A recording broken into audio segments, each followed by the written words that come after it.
Hello कॉर्नरस, this is जागृति and friends.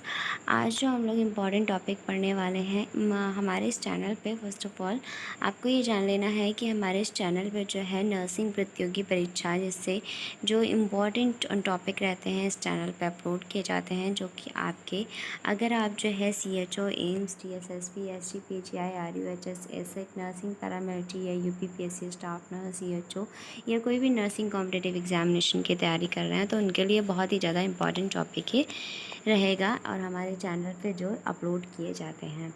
तो आज का जो हमारा इम्पॉर्टेंट एंड रिपीटेड MCQs हैं वो है हिंदी से रिलेटेड। जो हमारा हिंदी सब्जेक्ट है UPPSC स्टाफ नर्स में जो है उसमें 20 क्वेश्चंस जो होते हैं वो हिंदी सब्जेक्ट से आते हैं। तो हिंदी में जो भी इम्पॉर्टेंट टॉपिक हैं, जो इम्पॉर्टेंट एंड रिपीटेड क्वेश्चंस आपके लिए लेकर आए हैं जो कि डायरेक्टली आपके एग्ज़ाम में पूछे गए हैं, तो उनको मैंने लिया है, इन्वॉल्व किया है। तो ये कुछ क्वेश्चंस हैं जो आपके लिए इम्पॉर्टेंट रहेंगे। आपके जो हिंदी का सेक्शन रहता है UPPSC स्टाफ नर्स में, जो हिंदी का सेक्शन रहता है उसको कवर करेगा। So there are only total questions, there are 10 questions जो कि आपके एग्ज़ाम के लिए इम्पॉर्टेंट रहेंगे एंड जिससे आपको जो है जिससे आपको एक लाइन मिलेगा कि आप किस तरीके के जो है हिंदी के क्वेश्चन प्रिपेयर कर सकते हैं। So now start the topic and start the first question is Gandhi ji की जीवनी महात्मा गांधी के लेखक हैं। तो ये डायरेक्टली आपके एग्ज़ाम में पूछा गया क्वेश्चन है जो हम लोग यहाँ पे इन्वॉल्व किए हैं। इसमें फ़र्स्ट क्वेश्चन में पूछा है जो कि आपका हिंदी का क्वेश्चन, फर्स्ट क्वेश्चन क्या है, गांधी जी की जीवनी महात्मा गांधी के लेखक हैं।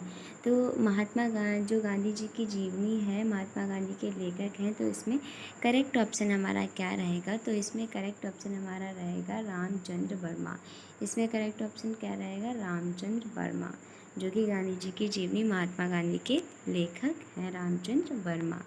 तो नेक्स्ट क्वेश्चन है, ये क्वेश्चंस बहुत ही ज़्यादा इंपॉर्टेंट हैं, डायरेक्टली आपके जो एग्ज़ाम्स में पूछे गए क्वेश्चंस हैं उनको ही इन्वॉल्व किया है एंड आप इस वीडियो को देख करके इसी ही तरीके के क्वेश्चंस को जो है प्रिपेयर कर सकते हैं और अपने एग्ज़ाम के पॉइंट ऑफ व्यू से ये क्वेश्चन बहुत ही ज़्यादा इंपॉर्टेंट रहेंगे। तो नेक्स्ट क्वेश्चन है इंदुमती कहानी। इंदुमती कहानी के लेखक हैं। तो इंदुमती कहानी जो है हिंदी में, उसके लेखक कौन है? इंदुमती कहानी के लेखक कौन है? अगर आप इस क्वेश्चन का आंसर जानते हैं, if you know answer in this question, so आप जो है अपने आंसर को कमेंट बॉक्स में कमेंट कर सकते हैं। सो इंदुमती कहानी के लेखक कौन है? तो ऑप्शन जो हमारा सेकेंड है that is Kishori Lal Goswami. It is a right answer. Kishori Lal Goswami जो हैं वो इंदुमती कहानी के लेखक हैं। सो नेक्स्ट हमारा जो क्वेश्चन है, नेक्स्ट हम पढ़ते हैं, जहाँ एक ही शब्द के अनेक अर्थ व्यंजित हों। यानी कि यहाँ पे डेफिनेशन ही दिया है आपको, यहाँ पे डेफिनेशन ही आपको दिया है कि जहाँ एक ही शब्द के अनेक अर्थ व्यंजित हों तो वहाँ कौन सा अलंकार होता है। फर्स्ट ऑफ ऑल आपको इस क्वेश्चन को सॉल्व करने के लिए आपको क्या चाहिए कि जो अलंकार है, अलंकार टॉपिक आपको जो है पढ़ना है। अलंकार टॉपिक जो है हिंदी में अलंकार टॉपिक, इसको आपको अच्छे से पढ़ना है। देन आप जो है अलंकार से रिलेटेड जितने भी इम्पॉर्टेंट क्वेश्चंस हैं उनको आप सॉल्व कर पाएंगे। तो यहाँ पे अलंकार से रिलेटेड एक क्वेश्चन आया है कि क्या पूछा है, जहाँ एक ही शब्द के अनेक अर्थ व्यंजित हों तो वो वहाँ पे कौन सा अलंकार होता है। तो इसमें हमारा करेक्ट ऑप्शन रहेगा, करेक्ट ऑप्शन श्लेष। श्लेष अलंकार जो होता है, इसका डेफिनेशन क्या है कि जहाँ एक ही शब्द के अनेक अर्थ हों, दैट वहाँ पे क्या होता है, श्लेष अलंकार होता है। सो नेक्स्ट क्वेश्चन है, निम्न में से सममात्रिक छंद का कौन सा उदाहरण है। तो आपको छंद भी प्रिपेयर करना पड़ेगा, जो हिंदी का टॉपिक छंद है वो प्रिपेयर करना पड़ेगा। देन आप जो है छंद से रिलेटेड इम्पॉर्टेंट क्वेश्चंस को सॉल्व कर पाएंगे। सो क्वेश्चन में है कि निम्न में से सममात्रिक छंद का कौन सा उदाहरण है। तो दोहा है या सोठा है या चौपाई है या सभी है। दोहा है, सौरठा है, चौपाई है या सभी हैं सममात्रिक छंद। सो सममात्रिक छंद का जो उदाहरण है ऑप्शन हमारा 3 जो है चौपाई वो सही रहेगा, यानी कि सममात्रिक छंद का कौन सा उदाहरण है? चौपाई। तो नेक्स्ट क्वेश्चन है, आप यहाँ पे देखेंगे मात्रिक छंदों में मात्रा कितने प्रकार के होते हैं। तो मात्रिक छंद जो होते हैं उनमें मात्रा कितनी प्रकार की होती हैं? तो क्या 3 टाइप की होती हैं, या 2 या 4 या 5? तो मात्रिक छंद जो होते हैं उनमें जो मात्राएं होती हैं वो 2 प्रकार के होते हैं।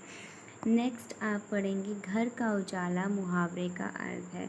तो मुहावरे से रिलेटेड भी क्वेश्चंस आपके एग्ज़ाम में पूछे जाते हैं। मुहावरे से रिलेटेड तो आपको जो है मुहावरे भी पढ़ने पड़ेंगे एंड उनके अर्थ देखने पड़ेंगे, तब आप उनके क्वेश्चन को सॉल्व कर पाएंगे। तो क्वेश्चन पूछा है घर का उजाला मुहावरे का अर्थ है। क्या पूछा है? घर का उजाला का अर्थ क्या है?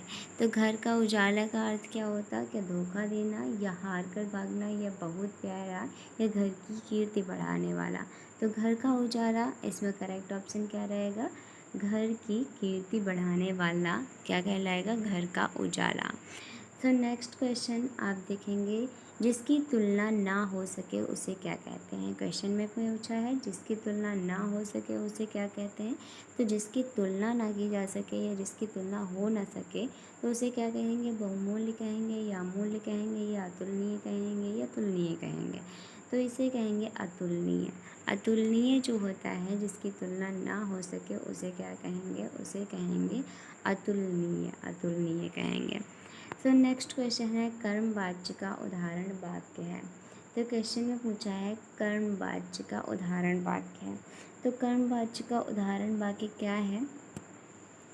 तो क्या राम ने खाना खाया, धावकों से दौड़ा नहीं गया, या फसल काट ली गई, या बच्चे घर जा रहे हैं? तो कर्मवाच्य का उदाहरण वाक्य है, तो इसमें करेक्ट ऑप्शन रहेगा धावकों से दौड़ा नहीं गया, ये हमारा करेक्ट ऑप्शन रहेगा। सो नेक्स्ट क्वेश्चन है शुद्ध वाक्य का चयन कीजिए। तो इसमें शुद्ध कई बारी क्वेश्चन जो है शुद्ध वाक्य से, यानी कि शुद्ध वाक्य भी पूछते हैं कि इनमें से कौन सा जो है वाक्य शुद्ध लिखा है। तो शुद्ध वाक्य का चयन करें। तो शुद्ध वाक्य कौन सा है? देखें आप, वह प्रमाण सहित अपनी बात बताएगा, या बस सह प्रमाण सहित। तो इसमें हमारा जो करेक्ट ऑप्शन है वह प्रमाण सहित अपनी बात बताएगा। ये जो वाक्य लिखा है ये करेक्ट, यानी कि शुद्ध वाक्य है। बाकी सब जो हैं वो हमारे ऑप्शन जो है इनकरेक्ट हैं। तो करेक्ट ऑप्शन है फर्स्ट, दैट इज वह प्रकार सहित अपनी बात बताएगा। तो शुद्ध वाक्य भी आपको जो है वो चूज़ करना आना चाहिए। सो नेक्स्ट क्वेश्चन है कृपया बैठ जाइए, यह किस तरह का वाक्य है? तो कृपया बैठ जाइए किस तरीके का वाक्य है? क्या यह विधानवाचक है, या आज्ञावाचक है, या विस्मयावाचक है, या निषेधवाचक है? तो कृपया बैठ जाइए ये करेक्ट ऑप्शन है हमारा आज्ञावाचक। कृपया बैठ जाइए कैसा वाक्य है? आज्ञावाचक है। सो नेक्स्ट क्वेश्चन है माता पिता में समास है। ये हमारा इस वीडियो का लास्ट क्वेश्चन है एंड आई होप ये वीडियो जो है आपके लिए हेल्पफुल रहेगा।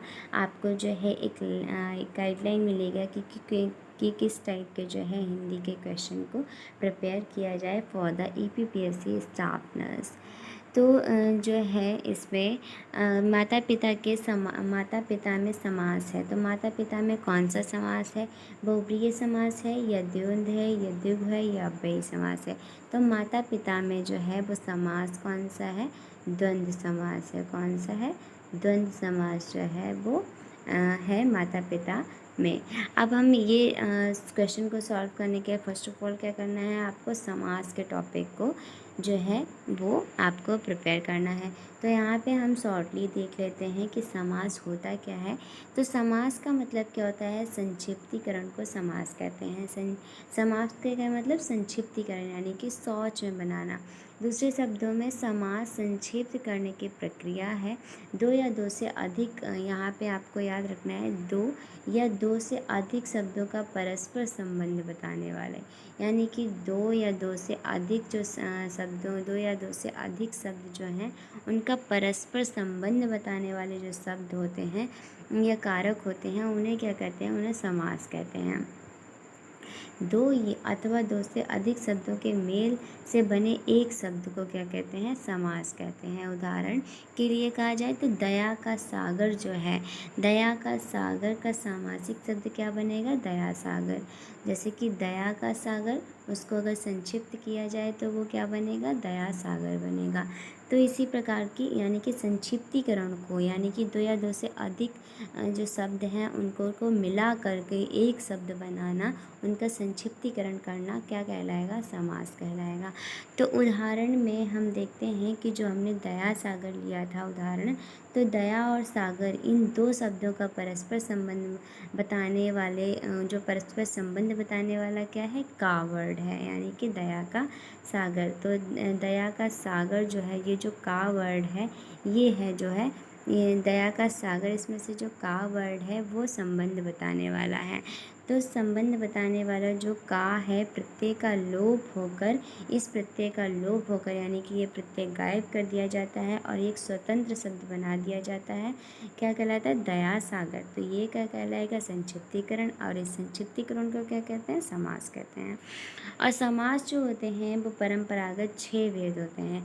समास के कई बार पूछा है कि समास के भेद कितने होते हैं, तो समास के 6 भेद होते हैं। द्वंद्व समास होता है, द्विगु समास होता है, तत्पुरुष समास होता है, कर्मधारय समास होता है, अव्ययी समास होता है, अव्ययीभाव और बहुव्रीहि समास होता है। टोटल 6 समास होते हैं। आपको इनकी डेफिनेशन भी पढ़नी है, डिटेल जानना है, और हिंदी के जो इम्पोर्टेंट टॉपिक हैं एंड इम्पॉर्टेंट क्वेश्चंस हैं, अगर आपको और जानने हैं तो आप हमें कमेंट कर सकते हैं। एंड ये वीडियो आपको अच्छा लगा हो then please like, share and subscribe my channel, and also you can comment on the video. So thank you so much for watching.